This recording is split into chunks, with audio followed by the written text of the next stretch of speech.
دیکھو شب برات کے بارے میں میرے آڈیو بیان بھی موجود ہیں, ویڈیو بیان بھی موجود ہیں. چند سال پہلے جب میں ویڈیو بیان نہیں, میرے آڈیو آتے تھے, اس میں میں نے حدیثوں کے نمبر کے ساتھ, پورے ترجموں کے ساتھ, پوری سندوں کے ساتھ شب برات سے متعلق جتنی حدیثیں ہیں 15 شعبان سے متعلق تمام حدیثوں کی سندیں, ان کی سندوں پہ بحث, پورا ایک علمی بیان ہے آڈیو. وہ آج بھی یوٹیوب پہ موجود ہے. آپ لکھیں شب برات مفتی طارق مسعود آڈیو بیان یا اولڈ بیان, تو آڈیو بیان آئے گا. پوری سندوں کی, راویوں کی ایک ایک نوک پلک کو اس میں درست کر کے پورا ایک علمی بیان ہے. تو شب برات کے بارے میں آپ کا کانسیپٹ 2 اور 2 4 کی طرح کلیئر ہو جائے گا. سمجھتے ہو گیا نہیں سمجھتے؟ تو اصل تفصیلی بیان تو میرا وہ ہے, کئی سال پہلے ہوا تھا, میرا خیال ہے 2013 یا 12 میں ہوا تھا وہ بیان, آڈیو بیان ہے وہ.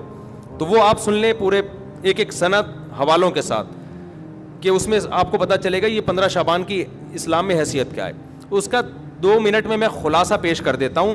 پہلی بات, قبرستان جانا کسی صحیح حدیث سے ثابت نہیں ہے.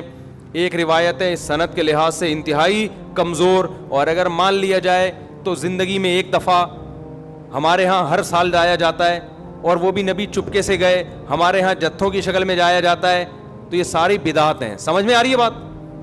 ایک تو وہ حدیث انتہائی کمزور ہے سند کے لحاظ سے, اس سے شرعی مسئلہ ثابت نہیں ہوتا. لہذا ہماری رائے یہی ہے کہ 15 شعبان کو قبرستان ثواب سمجھ کے جانا بدعت عمل ہے, اور ثواب سمجھے بغیر جانا بدعت کی تائید ہے. تو نہ جائیں قبرستان. سمجھتے ہو؟ نہیں آ رہی بھائی, ان کو رہنے دو. میں گلا پاگلوں کی طرح پھاڑ رہا ہوں. میں 3 دن سے بیانات کرتے کرتے نا گلا بیٹھ گیا مجھے. تو 15 شعبان کو آپ کو قبرستان جانے کی ضرورت نہیں ہے. کوئی بولے یہ مفتی صاحب نیا دین لیا ہے, نیا دین نہیں بھائی. جتنے بھی 1400 سال سے جو بدعت سے پاک دین ہے وہ یہی ہے.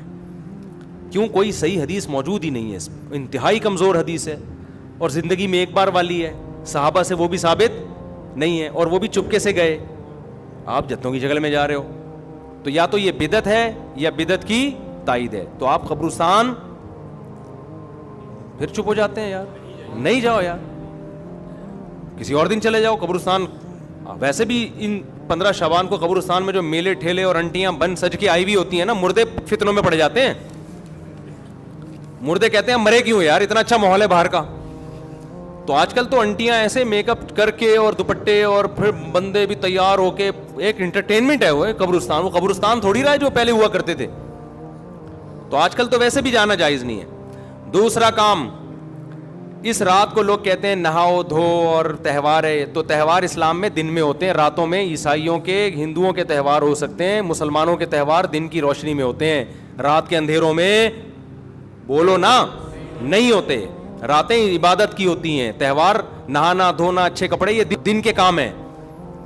تو لہٰذا یہ کوئی بھی نہیں ہے کہ رات نہلاؤ, نہا دھو کے اور اچھے اچھے کپڑے پہنو. کوئی مستند روایت نہیں اس بارے میں. تمیز سے سو جاؤ گھر میں جا کے. اور تیسرا کام کیا ہے؟ حلوہ مانڈا. حلوے مانڈے پکاتے ہیں. تو جب تہوار ہی نہیں ہے تو حلوے کس بات کا بھائی؟ حلوے تو عیدوں میں, خوشیوں میں ہوتے ہیں نا. تو جب تہوار ہی نہیں ہے, ہمارے تہوار دن میں ہوتے ہیں بھائی. عید الفطر, عید الاضحیٰ, اور جمعے کا بھی دن میں ایک قسم کا تہوار ہے, یہ بھی دن کی روشنی میں. تو آپ نے حلوے مانڈے بھی بولو نا نہیں. پھر اس رات کو تقدیر کے فیصلے ہوتے ہیں. قرآن میں صاف طور پر ہے کہ وہ لیلۃ القدر میں ہوتے ہیں, اور ہم نے قرآن بھی کب نازل کیا؟ رمضان میں اور لیلۃ القدر میں. بالکل واضح قرآن کی آیتیں ہیں. اس کے مقابلے میں جو 15 شعبان والی حدیثیں ہیں جن میں آتا ہے کہ اس رات فیصلے ہوتے ہیں, وہ قرآن کے مقابلے میں جاندار, سند کے لحاظ سے مضبوط نہیں ہے. ان میں اتنی طاقت نہیں ہے کہ قرآن کی آیت کو آپ اس میں ایڈیشن کر دیں. لہذا قرآن سے واضح پتہ چلتا ہے کہ جو فیصلے ہوتے ہیں سال بھر کے, وہ شب قدر میں ہوتے ہیں, جو رمضان میں. اور قرآن بھی کب نازل ہوا؟ راجح دلیل کے لحاظ سے راجح بات یہی, اگرچہ بعض علماء نے وہ بھی لکھی, لیکن راجح دلیل کے لحاظ سے یہ بات ہے. 3 باتیں ہو گئیں. چوتھی بات ہے پٹاخے. شب برات کے پٹاخے. تو بھائی یہ تو پٹاخے ہیں, یہ بھی جائز نہیں ہے. آپ کیوں ایک رات کو ایک عبادت کا عنصر دے کے اس میں پٹاخے پھوڑ رہے ہیں؟ لوگوں کی نیندیں خراب ہوتی ہیں, ہارٹ پیشنٹ پریشان ہو جاتے ہیں, بہت بڑے آگ لگ جاتی ہے بعض دفعہ. یہ عمل بھی حرام ہے, ناجائز ہے. اور کیا ہوتا ہے شب برات میں, جلدی بتاؤ. عبادت پہ آ رہا ہوں. دن کا روزہ 15 شعبان کا, وہ بھی کسی صحیح حدیث سے ثابت. میں نے ایک دفعہ کسی نے کہا محرم کے فضائل پہ بیان کریں.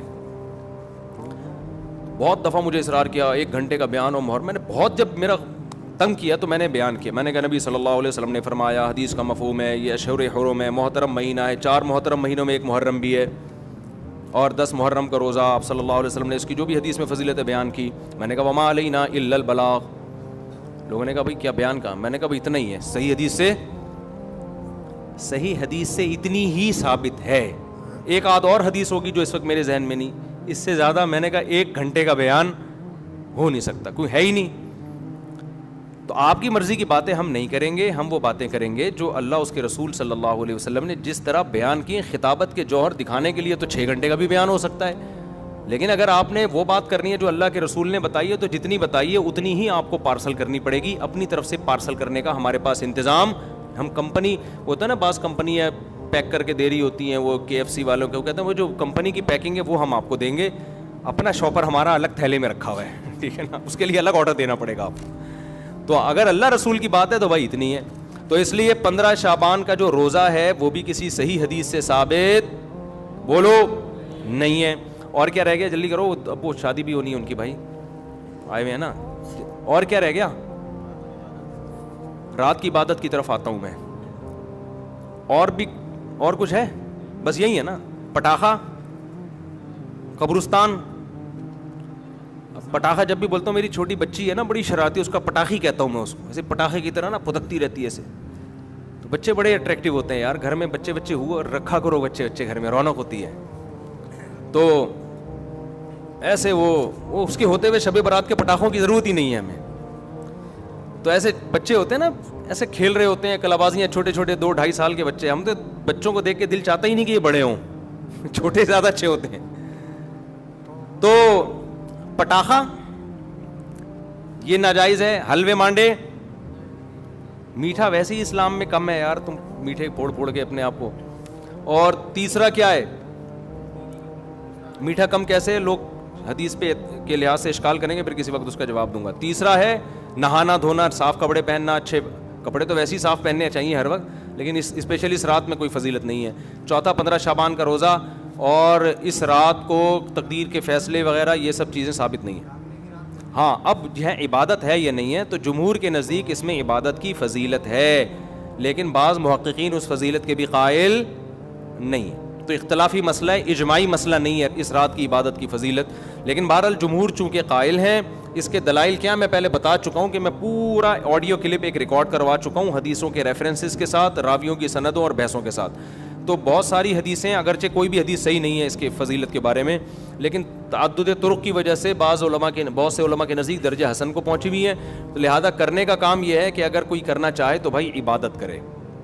تو اللہ سے امید ہے کہ اس کو اس رات میں عبادت کا ثواب دوسری راتوں کی نسبت زیادہ ملے گا. بعض حضرات اس کے قائل نہیں ہیں. ہاں اب عبادت کا کوئی خاص طریقہ منقول نہیں ہے کہ یہ پہلی رکعت میں یہ اتنی دفعہ پڑھو, دوسری رکعت میں اتنی دفعہ پڑھو.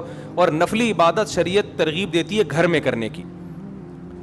افضل کیا ہے کہ گھر میں عبادت کی جائے. اب اگر آپ سمجھتے ہیں گھر میں دل نہیں لگے گا تو پھر مسجد میں آ جائیں, لیکن اجتماعی سطح پہ مسجد میں جماعتوں کی نمازیں قائم کرنا, اجتماعی قرآن خوانیاں کرنا, یہ تمام اعمال بدعت ہیں. تو اگر آپ نے عبادت کرنی ہے تو چلو کسی بہانے عبادت کر لو, تو اس میں یہ ہے کہ انفرادی کرنی ہے, بہتر ہے گھر میں کی جائے, نہیں تو مسجد میں کر لیں آ کے. اور کوئی خاص طریقے کی عبادت نہیں کرنی. تلاوت ہے, دعائیں ہیں, ذکر ہے, نماز ہے, بس جیسے عام طریقے سے پڑھتے ہیں اسی طریقے سے کریں. سمجھ رہے ہو کہ نہیں سمجھ رہے؟ تو یہ ہے خلاصہ, خلاصے کے خلاصے کے خلاصے کے خلاصے کا خلاصہ.